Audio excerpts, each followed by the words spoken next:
State की एक report देख पा रहे होंगे जहां पर अब ये खबर आ रही है कि खबर भी है और रिपोर्ट भी काफ़ी अच्छी बता रहे हैं। और खबर ये भी है कि करीब 3.5 लाख से ज़्यादा यूनिट बेची गई हैं भारत भर में, जो 2014 के बाद अब तक का रिकॉर्ड है। ऑल टाइम हाई पे भी पहुंचे हैं। मॉर्गन स्टैनली भी कह रहा है कि इन सभी कंपनीज की बैलेंस शीट काफ़ी ठीक है। एक काम करते हैं, पहले एक टेक्निकल व्यू लेते हैं, बाद में एक फंडा व्यू भी इस पे लेना ज़रूरी है। एक काम करते हैं, सबसे पहली बड़ी कंपनी डीएलएफ के बारे में ही चेक करवाते हैं। डीएलएफ के बारे में चेक करें खुशी, इसके जरा चार्ट आप इसको जरा टेक्निकल देखिए, फिर बाद में और पता करते हैं। देखिए अटेम्प्ट तो कर रहा था स्टॉक ऊपर आने का, लेकिन अगर मैं थोड़े मीडियम टर्म के चार्ट्स देखूं तो स्टॉक में सेलिंग प्रेशर आया है हायर लेवल्स पे। Now the reason could be many, लेकिन अगर हम देखें तो फिलहाल इसमें कोई ब्रेकआउट रैली वाला मुझे सीन नहीं दिख रहा है। अगर कोई सेविंग ग्रेस है तो वो यही है कि 820 का जो इसका सपोर्ट जोन है उसको ये स्टॉक मेंटेन करके चल रहा है। 3 बार अब ऑलरेडी स्टॉक इसी लेवल के आसपास सपोर्ट लेके एक रिबाउंड अटेम्प्ट कर चुका है, बट बहुत बड़ा जो अपसाइड है मुझे यहाँ पे नहीं दिख रहा। इसके एवरेजेस जो है उनके नीचे ट्रेड कर रहे हैं, तो मैं थोड़ा सा कॉशियस रहूंगा। Maybe as a trading bet इसको हम ले सकते हैं ऑन रिपोर्ट्स, ऑन न्यूज और टेक्निकल बाउंस के चलते। बट अदरवाइज मेरे पास बहुत दूसरे विकल्प हैं, तो मैं इसको फिलहाल थोड़ा वेट एंड वॉच मोड में ही रखूंगा।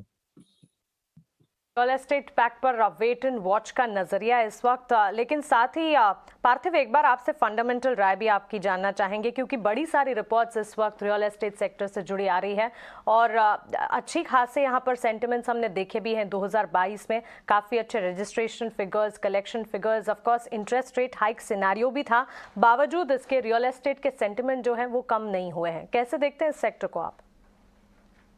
इसमें कोई दो राय नहीं है कि ये सेक्टर काफी रेसिलिएंट रहा है, और स्पेशली रेसिडेंशियल रियल एस्टेट।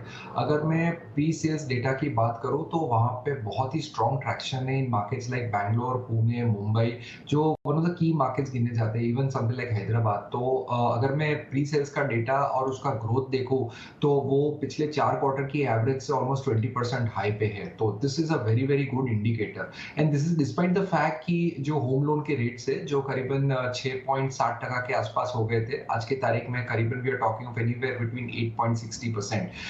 काफी लेंडर्स ने ऑलरेडी रेट्स बढ़ा दिए हैं। डिस्पाइट दैट ऐसा कोई बड़ा डेंट इन सेंटिमेंट नहीं हुआ है, because I think home loans अभी मिलने, डिस्बर्स होने काफी अच्छे हो गए। सैलरीज में भी जैसे जैसे इंक्रीमेंट होते हैं तो मंथली ईएमआई की जो लायबिलिटी है वो इतनी नहीं बढ़ रही। तो मोमेंटम बहुत ही स्ट्रांग है, और there is definitely a sense of fear कि आगे जाते अगर अभी घर नहीं लेते तो आगे जाते प्राइसेस बढ़ने ही वाले, इसमें प्राइसेस कभी भी कम नहीं होते। तो ये एक अच्छा सेंटिमेंट इंडिकेटर है। लेकिन I fully agree with the view कि ओवरऑल अगर मैं ये सब स्टॉक्स जैसे कि शोभा डेवलपर्स है, डीएलएफ है, गोदरेज प्रॉपर्टीज है, इनके मैं हिस्टोरिक 5 ईयर के मीन वैल्यूएशंस देखो तो उससे ये कंपनीज काफी हेवी वैल्यूएशंस पे चल रही है। और actually it goes to show के काफी जो पॉजिटिविटी है सेक्टर की वो फैक्टरिंग हो रही है, and there is no scope for any sort of slow down.